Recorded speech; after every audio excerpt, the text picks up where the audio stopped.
gloire à Dieu, shalom peuple de Dieu, shalom bien-aimés frères et sœurs, shalom aux amateurs de la bonne nouvelle de l'évangile de la grâce, shalom à tous ceux-là qui nous accompagnent en direct ou en différé, shalom à vous tous qui aimez écouter la bonne nouvelle, l'évangile de la grâce. Que l'Éternel Dieu de gloire nous soit richement favorable. Nous bénissons son Saint-Nom encore une fois pour ses bienfaits et que ce matin, il nous a encore accordé la grâce de pouvoir vivre, de pouvoir respirer et de pouvoir bénéficier de toutes sortes de bénédictions à notre égard.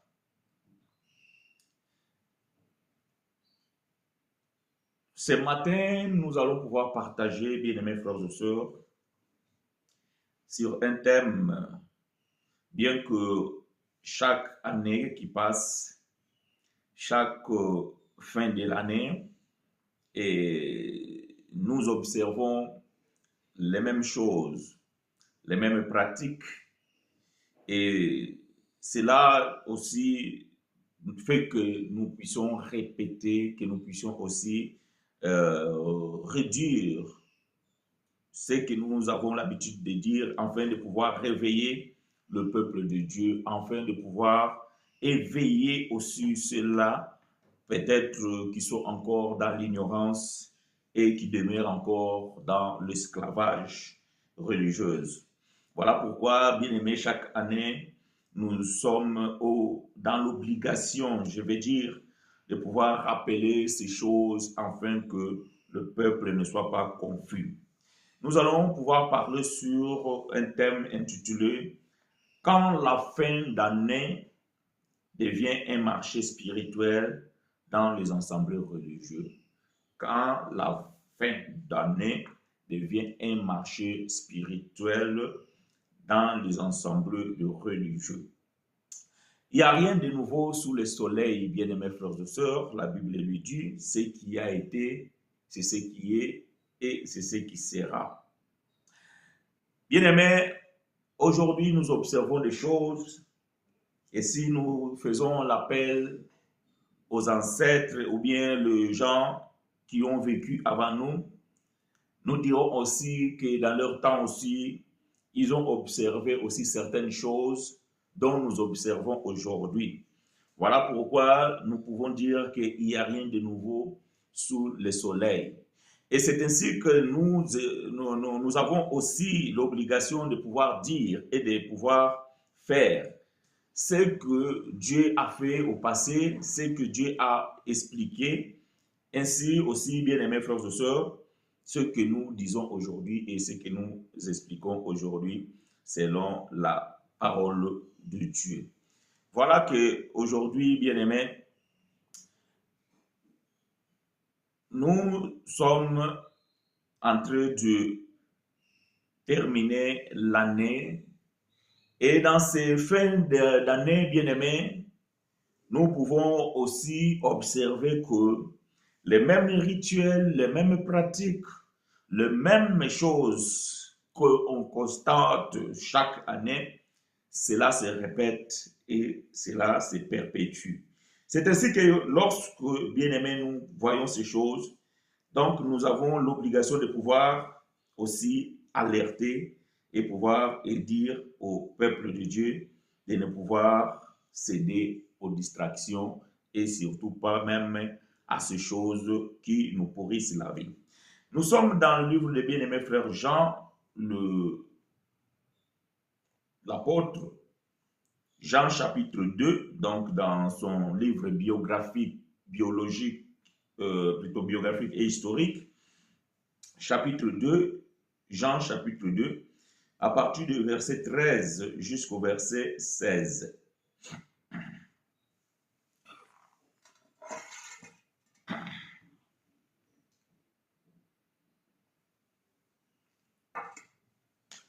Jean chapitre 2,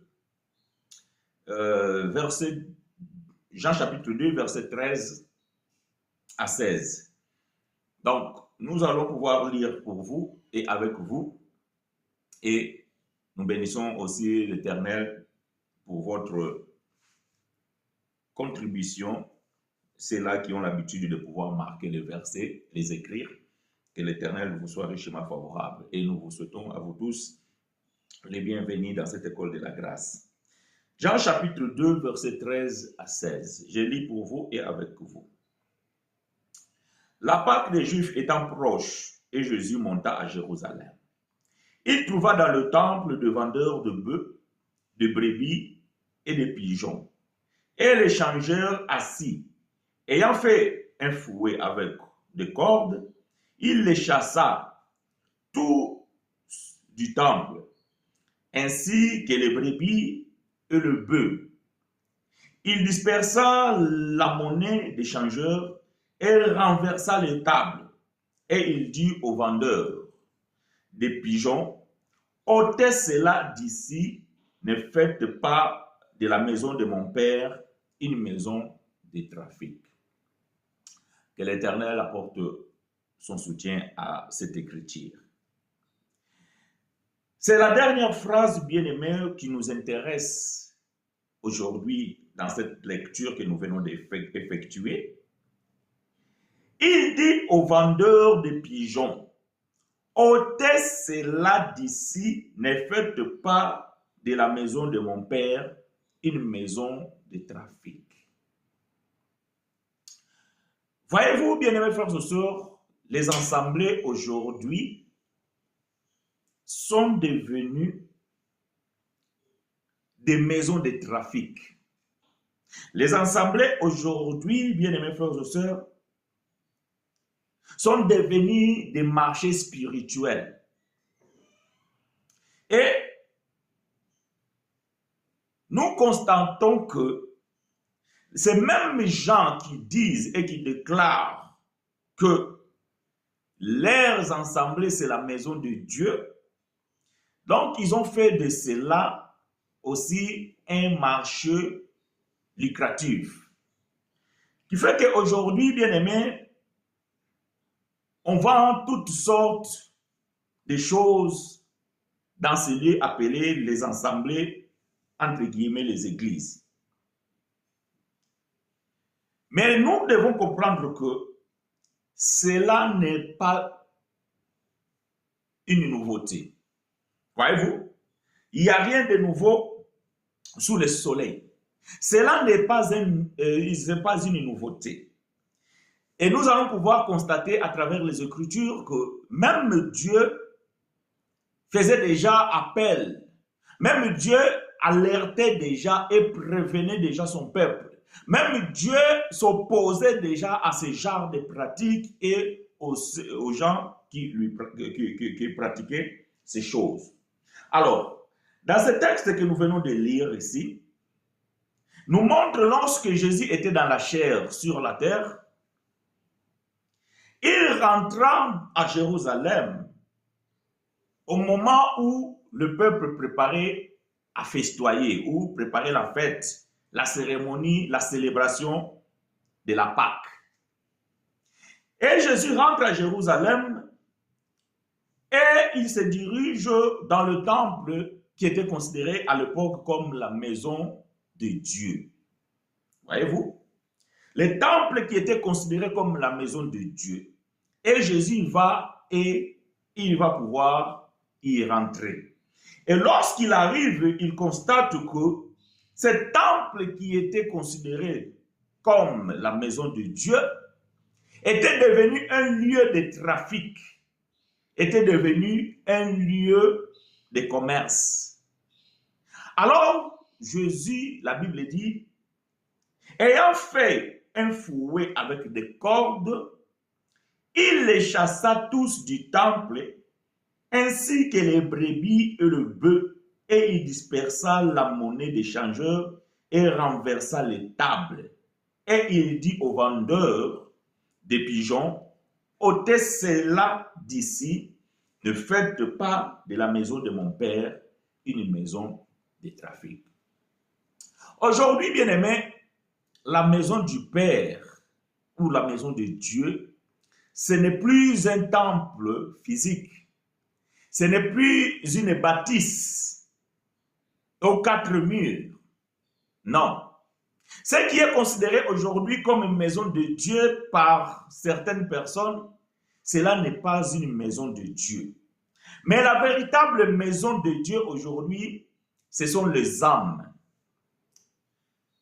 Ce sont les esprits unis ensemble autour de la véritable parole. Ce sont des cœurs. Ce sont des hommes et femmes. C'est eux qui sont aujourd'hui la véritable maison de Dieu. Et malheureusement, bien-aimés, beaucoup d'entre nos frères et sœurs qui sont membres de la maison de Dieu se trouvent encore dans ce lieu appelé les assemblées ou les églises. Et étant la maison de Dieu, on porte des trafics sur eux, sur leur vie, sur leur âme, sur leurs esprits. Aujourd'hui, bien-aimés, vous allez pouvoir comprendre que c'est dimanche prochain, donc on va pouvoir récupérer les enveloppes d'action de grâce. Parce que nous arrivons à la fin de l'année, donc Dieu a besoin de l'argent. Nous arrivons à la fin de l'année, donc nous devons payer de ce que Dieu nous a concédé. Mais nous disons, bien aimés, nous recevons tout par la grâce de Dieu. Oui. Nous recevons tout par la grâce de Dieu. Ça veut dire que ce que nous avons et ce que nous sommes, bien aimés, c'est une grâce imméritée. Tu n'arrives pas à la fin de l'année parce que l'année dernière, tu avais offert, que tu avais donné la dîme ou les offrandes des actions de grâce et par conséquent, Dieu t'a protégé jusqu'à aujourd'hui. Et que tu dois renouveler cela afin de pouvoir aussi bénéficier 365 jours l'année prochaine. Nous disons que c'est faux et c'est archi faux. Voyez-vous, bien-aimés, cette fin de l'année, vous allez recevoir des prophéties. Vous allez pouvoir recevoir des promesses. C'est que les hommes et les femmes prétendant recevoir de la part de Dieu une mission, une recommandation, et ils vont vous le communiquer. Et ils vont annoncer les grandes lignes ou bien le veto pour l'année prochaine, disant que cela vient de la part du Seigneur, alors que le Seigneur n'a rien dit du tout. Voyez-vous? Et dans ce jeu-là, bien-aimé, cela prend en captivité les âmes des hommes et femmes. Cela, bien-aimé, rend les gens indépendants, plutôt dépendants de ces promesses et que malheureusement, cela n'arriveront pas. Et si quand même cela arrive, bien-aimé, c'est parce que Dieu l'avait déjà programmé dans son plan divin. Alors, vous allez comprendre que Dieu, depuis longtemps, il avait déjà un problème avec ce genre de personnages, surtout les prophètes, les responsables, les dirigeants. Dieu avait déjà un problème avec ce genre de personnes. Alors, nous allons lire dans le livre de Jérémie, les prophètes, livre de Jérémie, les prophètes, dans son chapitre 23, nous allons lire versets 14 à 16. Livre des bien-aimés frères, le prophète Jérémie, dans son chapitre 23, verset 14 jusqu'au verset 16. Que l'Éternel Dieu de gloire nous soit richement favorable. Je lis pour vous et avec vous. Livre des bien-aimés frères prophètes de Jérémie, chapitre 23, versets 14 à 16. Je lis pour vous et avec vous. Mais dans les prophètes de Jérusalem, j'ai vu des choses horribles. Ils sont adulteurs. Ils marchent dans les mensonges. Ils fortifient les mains des méchants, afin qu'aucun ne revienne de sa méchanceté. Ils sont tous à mes yeux comme Sodome, et les habitants de Jérusalem comme Gomorrhe. C'est pourquoi ainsi parle l'Éternel des armées sur le prophète. Voici, je vais les nourrir d'absinthe, et je leur ferai boire des eaux empoisonnées. Car c'est par le prophète de Jérusalem que l'impiété s'est répandue dans tous les pays. Ainsi parle l'Éternel des armées, n'écoutez pas les paroles de prophètes qui vous prophétisent. Ils vous entraînent à des choses de néant. Ils disent les visions de leur cœur et non ce qui vient de la bouche de l'Éternel. Bien-aimés, ici nous sommes dans l'ancienne alliance. Nous sommes, bien-aimés, dans une période lointaine. Mais comprenons que ces pratiques que nous vivons aujourd'hui ne datent pas d'aujourd'hui. Et Dieu s'oppose catégoriquement à ce genre de pratiques et à ce genre de choses.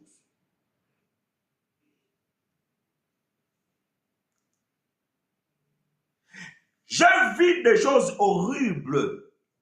Ça, c'est le témoignage de Dieu lui-même. J'ai vu des choses horribles chez les dirigeants, chez les prophètes, chez les sacrificateurs. Nous vivons et nous voyons des choses horribles aujourd'hui chez les prophètes, chez les évangélistes, chez les apôtres, chez les docteurs, chez les pasteurs. Nous vivons des choses horribles aujourd'hui dans les dirigeants.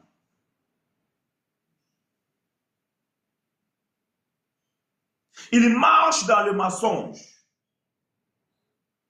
Ils fortifient les mains des méchants afin qu'aucun ne revienne de sa méchanceté. Voyez-vous, aujourd'hui, la plupart du temps, nous disons que les gens, il n'y a pas de changement. Que les gens qui écoutent la parole de Dieu ne changent pas. Comment voulez-vous que les gens puissent changer lorsqu'ils constatent que vous qui sont modèles, vous qui êtes censés être des exemplaires,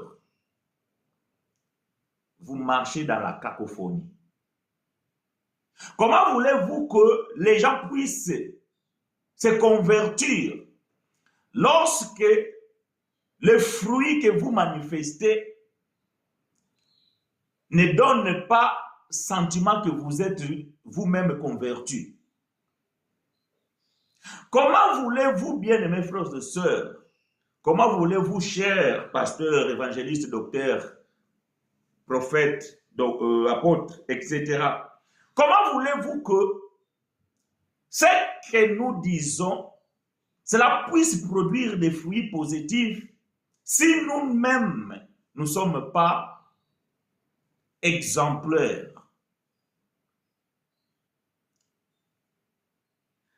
Les mensonges, Dieu dit, ils sont des adultères, ils marchent dans les mensonges. Ils parlent des choses qui viennent de leur cœur, des prophéties fondées de toutes pièces. Il n'y a rien de nouveau sous le soleil, bien-aimés frères et sœurs. Voyez-vous, il n'y a rien de nouveau sous le soleil. Pendant que nous sommes en train de parler de ces choses, il y a ceux-là qui sont en train de commercialiser l'enseignement. Il y a ceux-là qui sont en train de commercialiser les oracles divins. Il y a ceux-là qui sont en train de commercialiser, bien-aimés, la guérison divine. Tout est grâce et rien que grâce. Voyez-vous? Aujourd'hui, bien-aimé, tout ce que tu possèdes, tout ce que tu pourras avoir, c'est par la grâce de Dieu. Et cela, bien-aimé, n'a pas d'échange. Il n'y a pas de valeur monétaire. Vous n'allez pas finir l'année parce que vous allez donner, entre guillemets, à Dieu. Vous allez finir la fin de l'année puisque Dieu en a décidé ainsi. Vous n'allez pas rentrer dans l'année prochaine puisque vous avez donné les offrandes prophétiques ou bien les actions de grâce. Vous n'allez pas entrer dans la nouvelle année parce que vous avez payé Dieu. Non, vous allez rentrer puisque Dieu, il en a décidé ainsi. Et tout cela, bien aimé, c'est par la grâce. Ça veut dire que c'est gratuitement. Vous n'avez pas à faire quoi que ce soit pour la obtenir. C'est Dieu qui a décidé dans son propre conseil, c'est Dieu qui a décidé par sa propre volonté que l'année prochaine, monsieur et madame vont pouvoir s'y trouver. Mais ce que nous constatons aujourd'hui, bien-aimés, c'est que le prophète ou les docteurs, les dirigeants ecclésiastiques font, c'est de nous faire croire que nous avons aussi une part de responsabilité. Ça veut dire qu'en donnant les actions de grâce, cela nous récompensons ce que Dieu en a fait pour nous durant 365 jours. Bien aimé, cela n'a pas de fondement biblique. Si quelqu'un a des écritures là-dessus, nous sommes prenants. Mais nous vous disons que cela n'a pas de fondement biblique.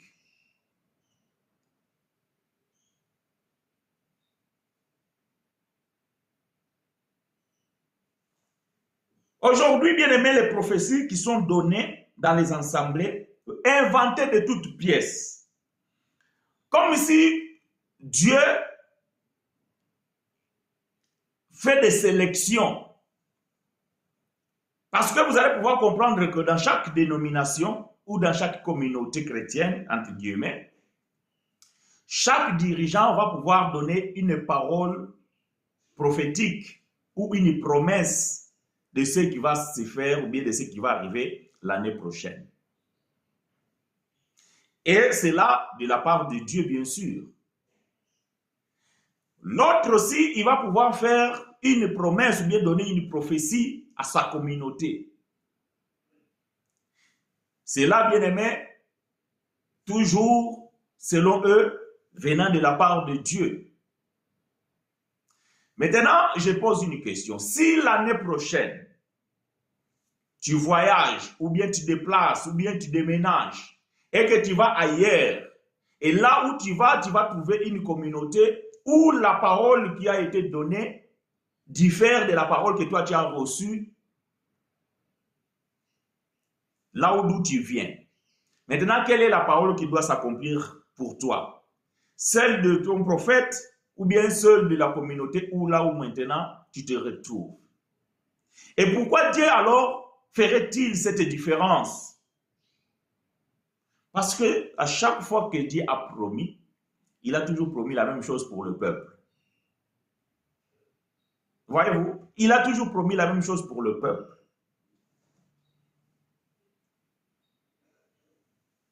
Et lorsque Dieu parlait, il parlait pour le peuple d'Israël. Aujourd'hui, bien aimé, Dieu nous a parlé et Dieu nous parle à travers sa parole. Toutes ces choses qui vont être dites, je vous garantis 98%, ce n'est que des pensées humaines. Écoutez ce que disent encore les Écritures. Nous sommes dans le livre d'Ézéchiel. Donc, il n'y a rien de nouveau sous le soleil. Ce qui a été, c'est ce qui est, c'est ce qui sera. Donc, nous appelons les témoignages des anciens, afin de pouvoir comprendre que ce que nous vivons aujourd'hui, il n'y a rien de nouveau. Et de même que Dieu n'était pas d'accord à ce temps-là, de même Dieu n'est pas d'accord aujourd'hui. C'est ce que vous devez comprendre. De même que Dieu n'était pas d'accord dans l'ancien temps, et ce que nous constatons aujourd'hui, c'est ce qui aussi Dieu avait déjà fait le constat. Donc aujourd'hui aussi Dieu n'est pas d'accord avec ces pratiques. Ézéchiel chapitre 13, versets 6 à 7, livre prophétique de bien-aimé frère Ézéchiel, chapitre 13, versets 6 à 7. Je lis pour vous et avec vous. Leurs visions sont vaines et leurs oracles menteurs. Ils disent, l'Éternel a dit, ah, voilà. La phrase bien-aimée qui fracasse tout. Qui es-tu de pouvoir s'opposer à ce que Dieu a dit? Ça, c'est la phrase bien-aimée fracassante.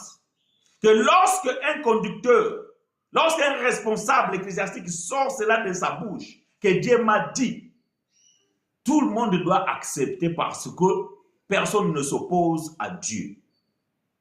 Ça, c'est la phrase fétiche. Dieu m'a dit. Mais écoutez ce que Dieu dit. Leurs visions sont vaines et leurs oracles menteurs. Ils disent, l'Éternel a dit, et l'Éternel ne l'a point envoyé. Et il faut espérer que leur parole s'accomplira. Les visions que vous avez ne sont-elles pas vaines? Et les oracles que vous prononcez ne sont-ils pas menteurs? Vous dites, l'Éternel a dit, et je n'ai point parlé. Voyez-vous? Vous dites que l'Éternel a dit, mais Dieu dit que, et je n'ai point parlé. Dieu ici fait, ce que Dieu est en train de reprocher, ici, il est en train de reprocher les prophètes, les responsables ecclésiastiques, dont avaient l'habitude de prononcer de vaines prophéties, de vaines visions, et qui voyaient des choses dont l'Éternel n'avait pas vues ou que l'Éternel n'avait pas dit. Dieu m'a dit, l'année 2026, ça sera l'année de prospérité. Dieu ne l'a pas dit. L'Éternel m'a dit, l'année 2026, ça sera l'année de l'accomplissement. Dieu ne l'a pas dit. Voyez-vous? Mais aujourd'hui, bien aimé, cette phrase, Dieu m'a dit, c'est une phrase fétiche pour les docteurs, les pasteurs, les apôtres, les évangélistes, etc. Et les fidèles qui nous sommes, lorsque nous entendons ces mots, Dieu a dit, qui pourra s'opposer à ce que Dieu a dit? Mais lorsque vous avez la compréhension des choses, lorsque vous avez le discernement, bien-aimés frères et sœurs, vous pouvez comprendre et savoir ce que Dieu a dit et ce que Dieu n'a pas dit. La Bible elle-même dit que ne méprisez pas les prophéties, mais prenez le temps de l'examiner. Mais comment alors examiner une prophétie? Si elle est vraie ou pas? C'est là où il y a le plus grand problème. Comment est-ce qu'on peut examiner une prophétie afin de pouvoir comprendre si elle est véritable ou elle est fausse? En prenant la prophétie et vous les rentrez dans la parole de Dieu. Si elle ne colle pas, c'est que cette prophétie, elle est mensongère. Bien sûr, cette prophétie, elle est mensongère. Lorsque vous examinez la prophétie, vous devez le mettre en parallèle avec la parole de Dieu.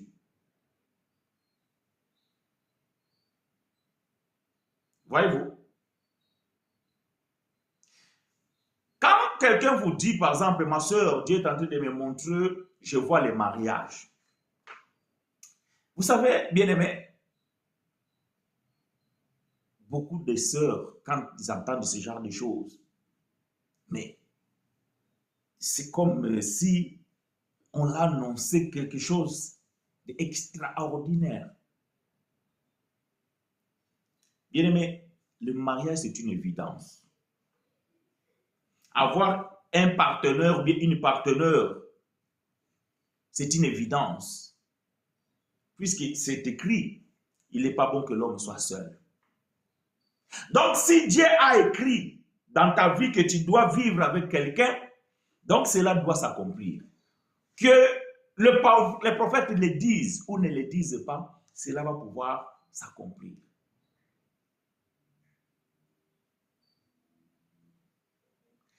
Ce n'est pas le fait que tu reçois la nouvelle d'avance.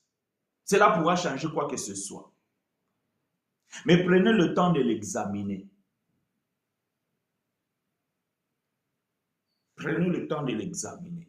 Si réellement Dieu a dit. Quels sont les signes dont vous allez pouvoir comprendre que cela vraiment vient de la volonté de Dieu. Les visions que vous avez ne sont-elles pas vaines? Et les oracles que vous prononcez ne sont-ils pas menteurs? Vous dites, l'Éternel a dit, et je n'ai point parlé. Il y a beaucoup de choses qui se disent, bien aimés, aujourd'hui, que l'Éternel a dit, ce n'est pas l'Éternel qui dit. Puisque Dieu lui-même dit que ces pasteurs menteurs, ces prophètes menteurs, disent des choses, disent des visions. Au nom de Dieu. Mais cela ne vient pas de lui. Il ne l'a pas dit. Puisque Dieu ne change pas, bien aimé, vous allez pouvoir comprendre qu'aujourd'hui, dans des prophéties, il y a beaucoup de contradictions. Voyez-vous, il y a beaucoup de contradictions. Je vais donner un exemple, sans citer le nom quand même, parce que cela, ce n'est pas de notre habitude. Fut un temps, il n'y a pas si longtemps, on a entendu des prophéties d'un homme appelé prophète, évangéliste ou docteur, je ne sais pas, dire que Dieu lui a montré qu'il y a un événement qui va arriver et la diaspora doit rentrer parce que l'Europe va tomber dans un chaos. L'Occident va souffrir. Alors, vous devez vous précipiter pour rentrer au bercail. En même temps, il y a eu un autre prophète aussi qui donnait la prophétie à quelqu'un que Dieu est en train de lui montrer que non, il doit effectuer le voyage, il doit aller en Occident. Bon, qui dit vrai? Voyez-vous, qui dit vrai?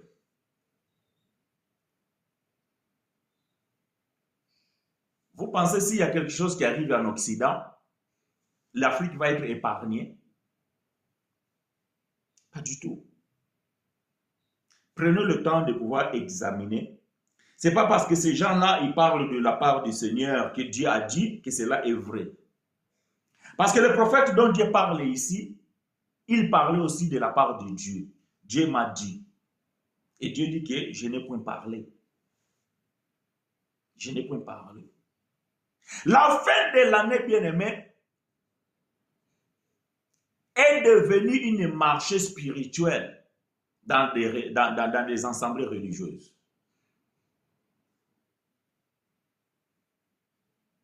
Vous aurez toutes sortes de prophéties, toutes sortes de promesses dans cette fin de l'année, pour l'année prochaine. À l'échange, vous devez donner de l'argent. Vous devez donner des enveloppes avec de l'argent. Pourquoi ne pas demander d'autres choses? Pourquoi toujours l'argent? Comme si les promesses de Dieu sont conditionnées à l'argent. Non. Les promesses de Dieu ont été faites à Abraham et à sa descendance. Lorsque tu es un enfant de Dieu, tu vis avec la promesse de Dieu, tu dors avec la promesse de Dieu, tu marches avec la promesse de Dieu. Lorsque tu es un enfant de Dieu, toute ta vie, c'est une promesse de Dieu. Et tu n'as pas besoin, bien-aimés frères et sœurs, que tu payes afin de pouvoir écouter la promesse venant de la part de Dieu. Toi-même, si tu es soifé de ça, demande à ton Père qu'il te révèle et qu'il te montre.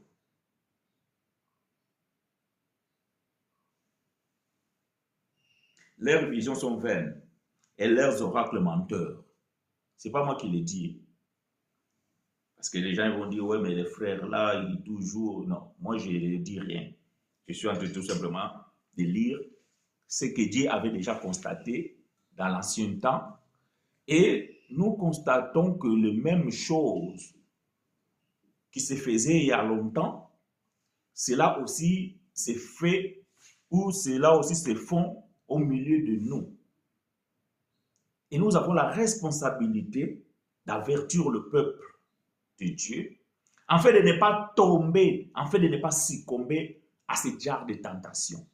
Parce que, bien aimé, vous savez, parfois c'est tentant, lorsque vous écoutez quelque chose de la part d'un homme respectueux, de la part d'un prophète renommé, et vous dire des choses, certaines choses parfois coïncidant avec la réalité que vous vivez, cela peut être impressionnant.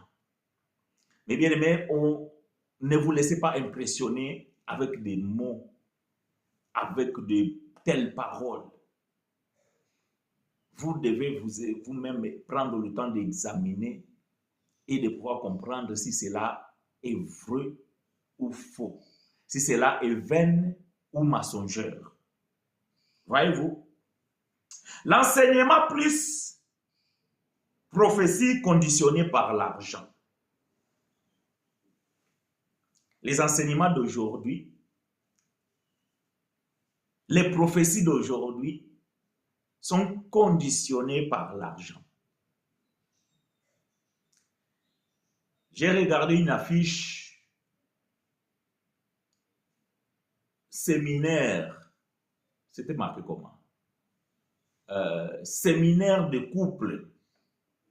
Comment maintenir l'équilibre ou bien quelque chose d'un genre dans ton couple ou bien dans ton mariage.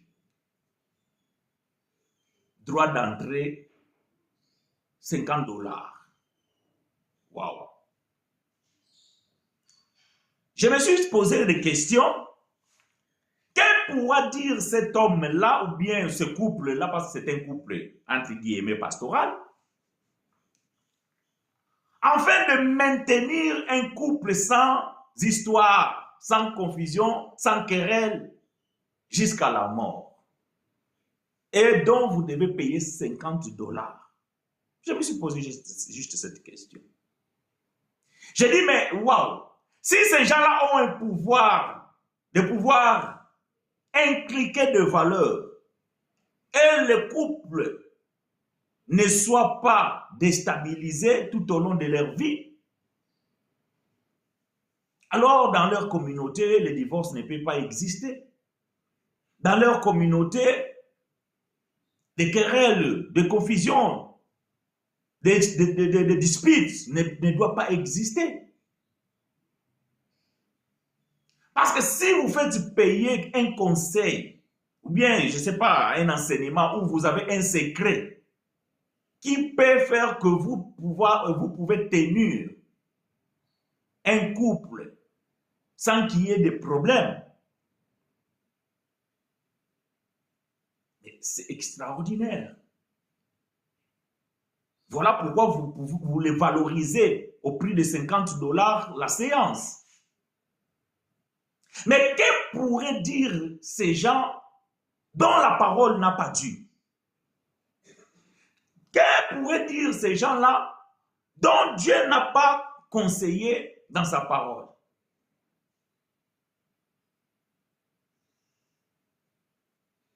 L'enseignement et les prophéties conditionnées par l'argent. Écoutez ce que Dieu avait déjà dit dans l'ancien temps. Michée chapitre 13. Livre prophétique de bien-aimé frère Michée. Oui, aujourd'hui, nous sommes en train de lire plus l'ancienne alliance parce que ce que nous vivons aujourd'hui, il n'y a rien de nouveau sous le soleil. Si Dieu s'opposait déjà à ce genre de choses, le même Dieu s'oppose aussi aujourd'hui de ce que nous vivons. Et voilà pourquoi donc nous parcourons les Écritures pour pouvoir comprendre ce qui a été, parce que c'est ce qui est et c'est ce qui sera. Michée chapitre 13, verset 11. Michée, si vous avez des questions, vous pouvez poser des questions, bien-aimés, parce que nous tendons à la fin de ces partages en mettant le point virgule.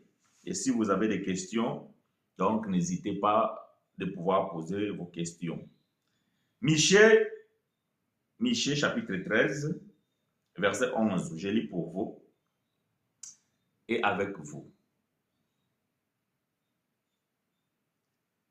Ces chefs jugent pour des présents. Ces sacrificateurs enseignent pour un salaire. Et ces prophètes prédisent pour de l'argent. Et ils osent s'appuyer sur l'Éternel. Ils disent, l'Éternel n'est-il pas au milieu de nous? Le malheur ne vous atteindra pas. Voyez-vous, des enseignements mensongers. Vous rentrez dans un endroit, le pasteur va prier, il vous dit de mettre la main de la tête.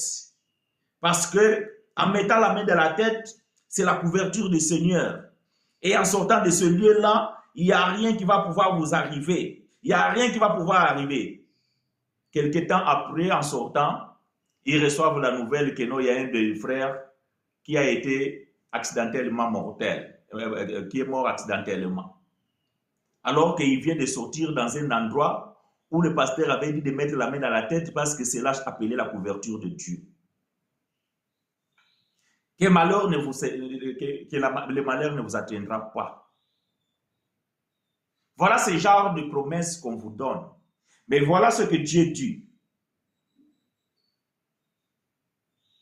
Ils osent s'appuyer sur l'Éternel. Ils disent, l'Éternel n'est-il pas au milieu de nous? Le malheur ne nous atteindra pas. Bien-aimés, vous n'êtes pas au contrôle de ces choses. Aidez-moi à écrire ces choses. C'est Michée chapitre 13, verset 11. Vous n'êtes pas au contrôle de quoi que ce soit. Dieu lui seul contrôle toutes choses. Vous ne pouvez pas décider ce qui doit arriver ou ce qui ne doit pas arriver. Autrement, au milieu de vous, vous n'aurez pas de mort. Autrement, au milieu de vous, vous n'aurez pas de pauvres. Autrement, au milieu de vous, vous n'aurez pas de malheureux. Puisque vous dites que le malheur ne vous arrivera pas. Et quand quelqu'un vient vous dire que voilà, pasteur, vous avez prié que le malheur ne nous arrivera pas, et le malheur arrivé, il est coupable. C'est parce que peut-être frère t'a pas gêné.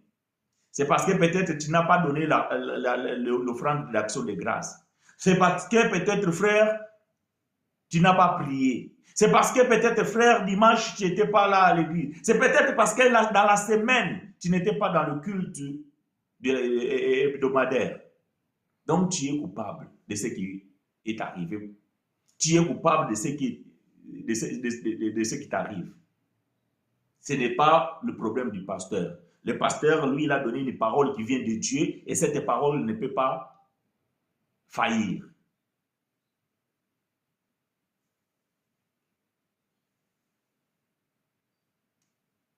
Quelle audace! Dieu dit, ils osent. vous avez l'audacité de pouvoir dire ce que Dieu n'a pas dit, de pouvoir promettre ce que Dieu n'a pas promis. Vous avez l'audacité.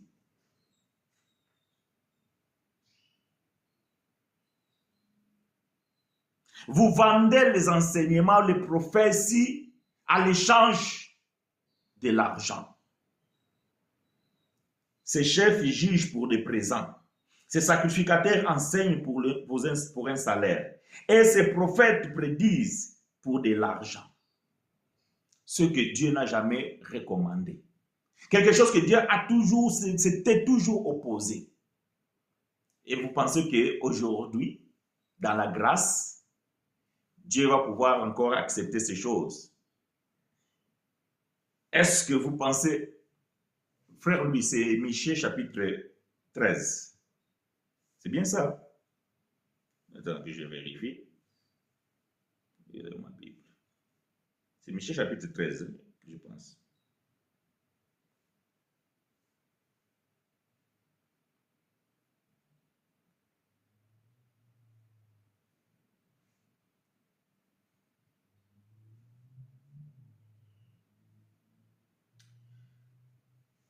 Pourquoi frère, lui, il nous a mis 3. Ok. C'est le frère qui a raison. Qu'est-ce que moi j'ai... Attendez.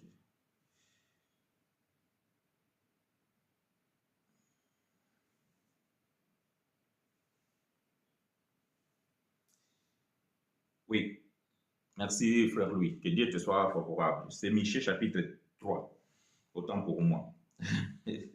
Heureusement qu'il y a deux frères qui sont vigilants. Que Dieu te soit favorable, mon bien-aimé. C'est Michée chapitre 3, parce que chapitre 13 n'existe pas. Ok. Merci, mon frère. Que l'Éternel te soit favorable. Michée chapitre 3, verset 11. Les gens, voyez-vous, ils enseignent pour un salaire. Ah, l'ouvrier mérite son salaire. Le pasteur qui l'enseigne, donc, il doit être payé. Nous ne sommes pas contre. Voyez-vous, nous ne sommes pas contre. Mais là où cela devient un problème, c'est de trouver aujourd'hui dans les assemblées, vous mettez des paniers. Voyez-vous, vous mettez des paniers. Vous allez trouver panier prophétique ou panier de l'enseignant. Bon, après, vous donnez des titres que vous voulez dans ces paniers-là, mais peu importe, seulement toutes ces choses-là n'ont pas de sous-bassement biblique. Vous n'avez pas de support, vous n'avez pas de versets où vous pouvez vous appuyer. Ce sont de pires inventions humaines. Donc, quelqu'un qui vient enseigner, donc vous avez disposé un panier pour lui, et il enseigne parce qu'il sait qu'il va pouvoir toucher quelque chose.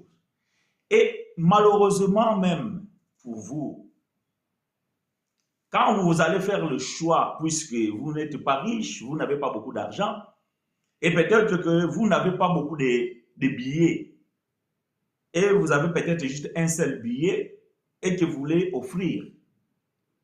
Alors parmi les 5 paniers qui se trouvent, vous allez pouvoir comprendre que c'est le panier du prophète ou le panier de l'enseignant dont les gens vont pouvoir mettre encore, et vont mettre plus parce qu'ils croient, ils pensent que en faisant cela, donc ils vont recevoir la bénédiction prophétique.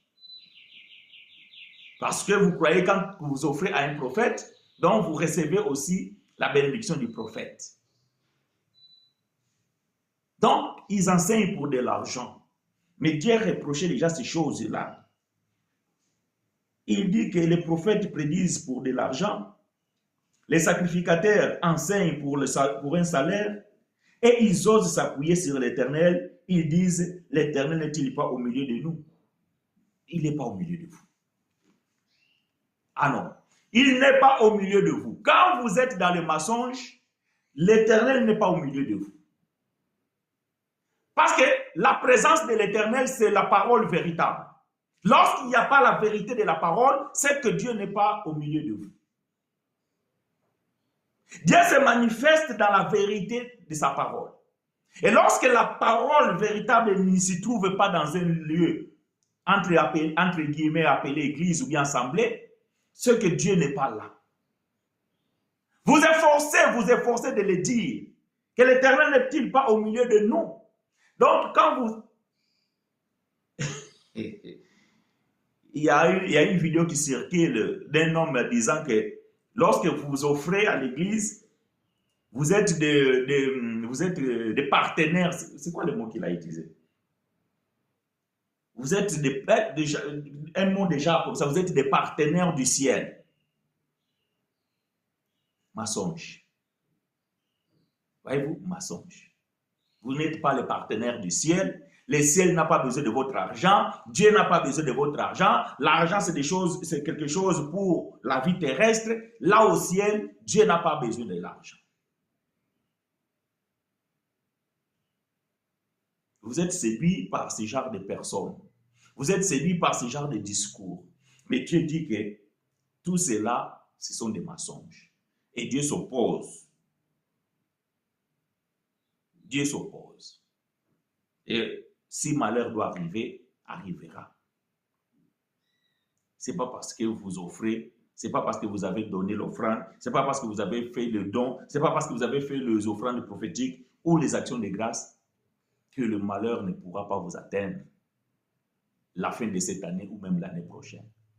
Si l'Éternel ne vous protège pas, ce n'est pas la parole de votre prophète ou de votre pasteur qui va vous donner cette fin de l'année qui vous protégera pour l'année prochaine.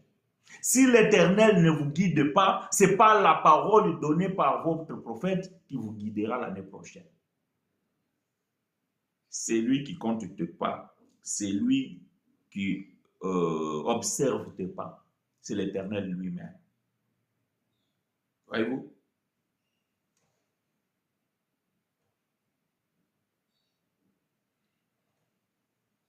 Voyez-vous? Toutes les promesses données au nom de Dieu, si cela ne vient pas de sa parole, c'est mensonge. Ah oui. Toutes les promesses données au nom de Dieu, si cela ne vient pas de sa parole, c'est une promesse mensongère. Il n'y a rien de nouveau sous le soleil. Dieu a tout dit, Dieu a tout donné. Et lorsqu'une prophétie ou bien une promesse ne cadre pas avec la parole de Dieu, alors, bien aimé, c'est que cette promesse ou bien cette prophétie, elle est mensongère. Voyez-vous? Et les hommes, bien aimés,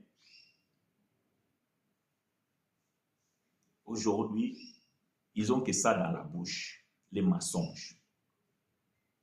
Mais Dieu, il a horreur du mensonge.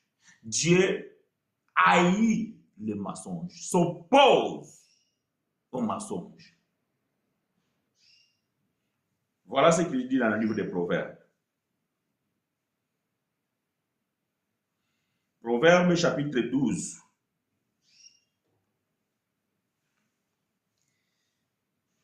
Laisse-moi bien chercher parce que je vais encore donner erreur. Proverbes chapitre 12. Cherchons le verset. Proverbes chapitre 12, verset 22.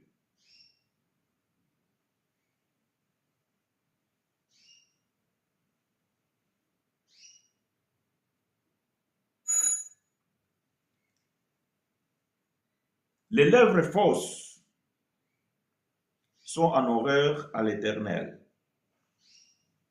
mais ceux qui agissent avec vérité lui sont agréables. Les lèvres fausses sont en horreur à l'Éternel, mais ceux qui agissent avec vérité lui sont agréables. Ceux qui l'Éternel a en horreur.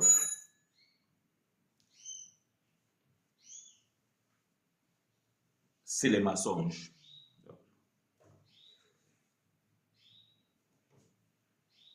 Voyez-vous?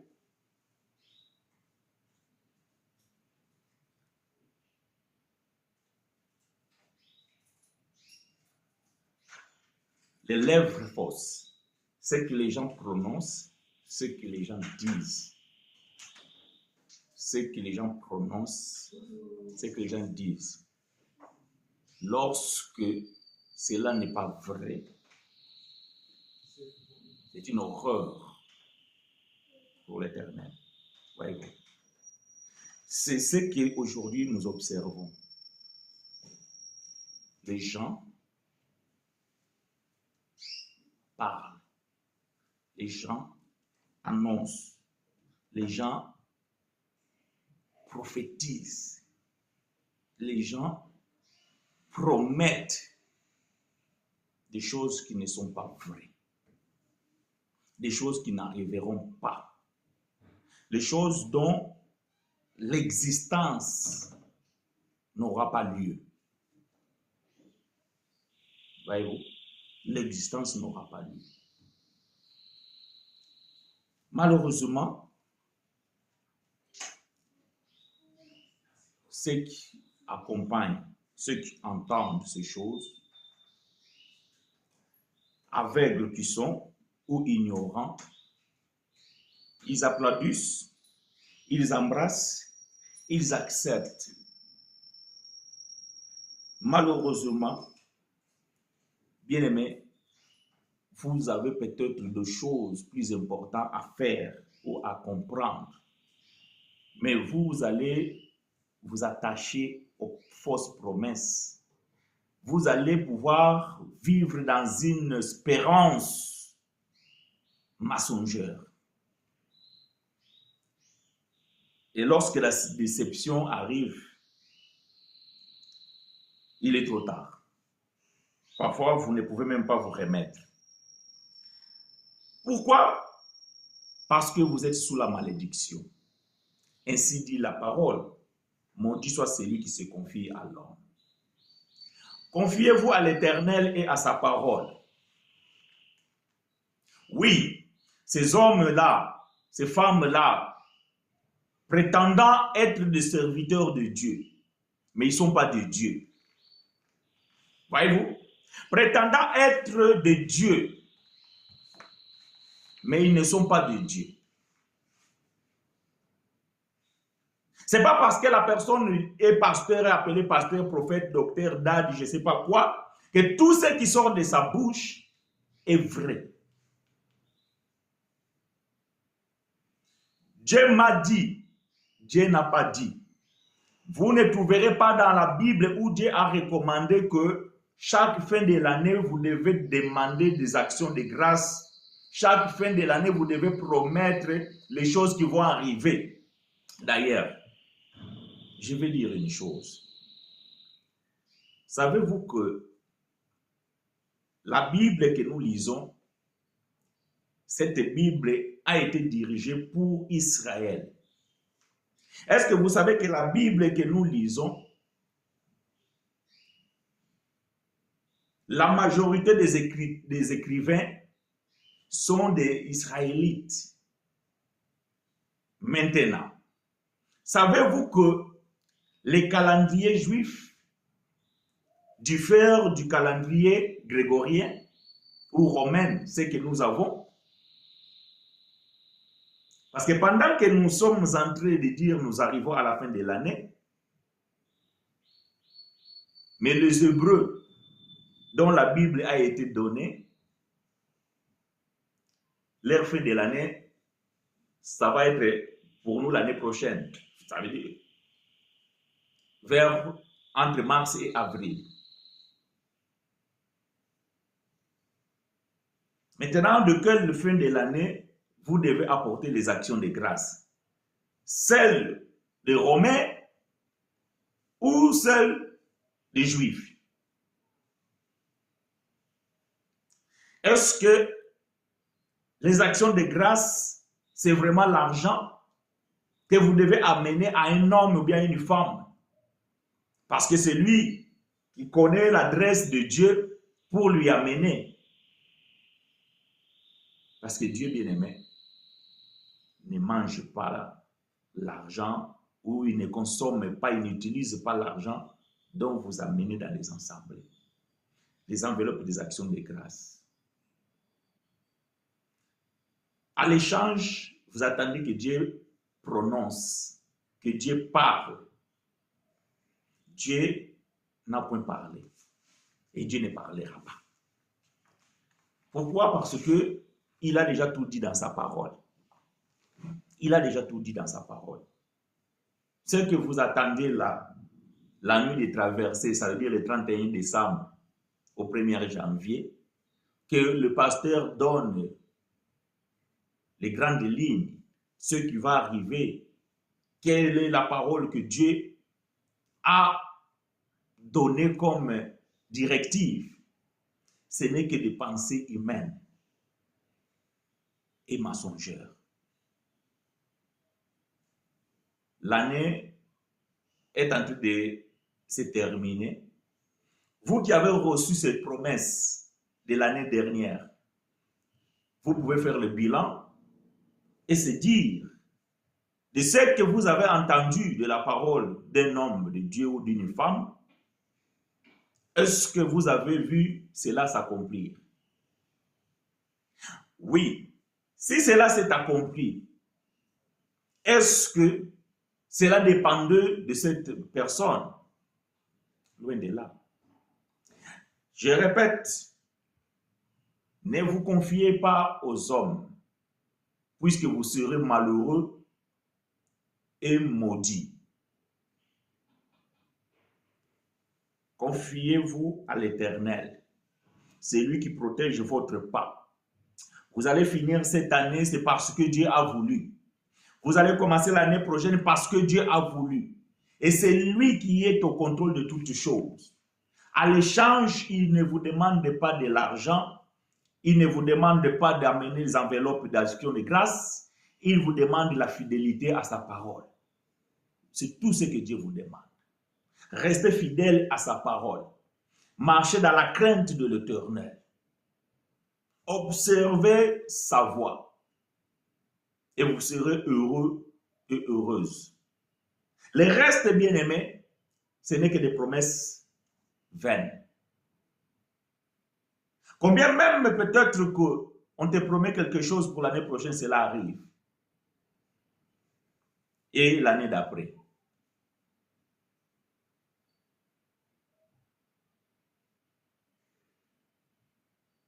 Si vous traversez une année sans que vous ayez des problèmes, des soucis, que ce soit financier ou maladie, tout ça, alors remerciez Dieu. Mais si aussi, bien aimé, vous avez eu de bas, vous avez eu de haut, remerciez aussi Dieu. Parce que dans toutes circonstances, rendez grâce à l'Éternel. Dans le malheur ou dans le bonheur. Parce que si vous avez la capacité de parler, de respirer, alors bien aimé, c'est que vous devez rendre grâce à Dieu. Peu importe ce que vous avez vécu, peu importe ce qui vous est arrivé. Mais si vous êtes vivant, c'est là, bien aimé, c'est une grâce. Et vous devez être reconnaissant de cela. Mais l'année prochaine, si Dieu le veut, les problèmes seront toujours là. Les difficultés seront toujours là. Le chômage sera toujours là. Le travail sera toujours là. Les maladies seront là. Mais vous allez pouvoir traverser l'année parce que Dieu aura voulu jusqu'à vous amener l'année d'après, ainsi de suite. Tout cela, bien aimé, sans aucun effort humain. Parce que Dieu comment dirais-je, Dieu n'a pas besoin de concours d'un homme pour accomplir ses desseins. Non. Dieu n'a pas concours d'un homme. Donc Dieu n'a pas besoin de tes actions de grâce pour accomplir ses desseins. Dimanche passé, non, c'était dimanche passé, ou dimanche d'avant, nous avons expliqué ici que la prière des frères Ézéchias n'a rien changé les desseins de Dieu. Voilà pourquoi, bien-aimés, vous devez rendre grâce à Dieu à toutes circonstances. À toutes circonstances. Si vous devez offrir à Dieu puisque vous pensez que cela a vraiment une signification, mais il faut le faire tous les jours. Pourquoi vous attendez juste la fin de l'année? Et le milieu de l'année n'était pas important. Le début de l'année n'était pas important.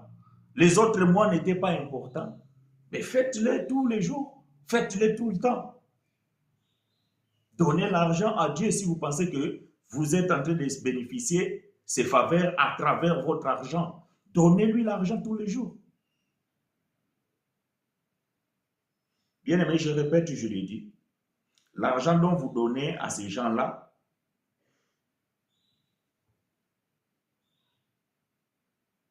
Dieu n'a qu'à faire. Voyez-vous, Dieu n'a qu'à faire. Vous ne donnez pas à Dieu, vous donnez aux hommes. Et continuez à donner à ces gens-là, afin qu'ils puissent s'enrichir. Et vous, vous attendez les promesses, puisque vous vivez dans l'espérance. Et je vais vous dire, bien aimé, qu'un enfant de Dieu vit dans la gloire. Parce que tout ce que tu vis, c'est la gloire de Dieu. Et si vous vivez dans l'espérance, parce que le prophète a promis, alors vous êtes le plus malheureux et la plus malheureuse. Puisque un enfant de Dieu, je répète, il vit dans la gloire de Dieu. Tu as mangé, gloire à Dieu. Tu n'as pas mangé, gloire à Dieu. Tu as eu du travail, gloire à Dieu. Tu n'as pas eu du travail, gloire à Dieu. Parce que tout concourt pour le bien de ceux qui aiment l'Éternel. Ça veut dire que tout concourt là, y compris les manques et le reçu, tout, sauf rien. Voilà l'objet de votre louange. Voilà l'objet de vos actions de grâce, données par la louange de lèvres de vos bouches. Et pas l'argent. Vous enrichissez les hommes. Vous enrichissez les hommes. Oui, vous allez pouvoir dire, mes frères, vous êtes contre. Oui, nous sommes contre. Et nous ne sommes pas jaloux. Parce que nous n'avons pas besoin de ça. Comme bien aimé frère Paul pouvait le dire, mes mains ont travaillé et ont survenu aux besoins de beaucoup. Voilà notre devise. Nos mains travaillent pour subvenir à nos propres besoins et ainsi et celles de nos familles. Mais nous avons l'obligation, bien aimé, de vous tirer les oreilles. Nous avons l'obligation de pouvoir vous éclairer, de ne pas céder et de ne pas rester dans cette servitude. C'est une servitude, la religion, bien-aimés frères et sœurs. C'est une servitude, se pratique.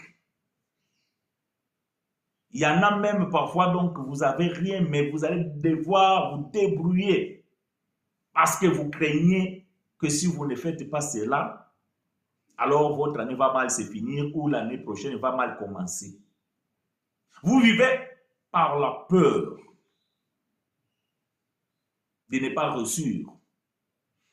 Un enfant de Dieu ne vit pas dans la peur. Un enfant de Dieu vit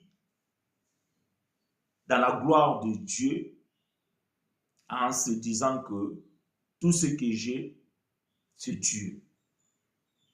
Alors, bien-aimés, ne cédez pas à la peur. Ne cédez pas au chantage.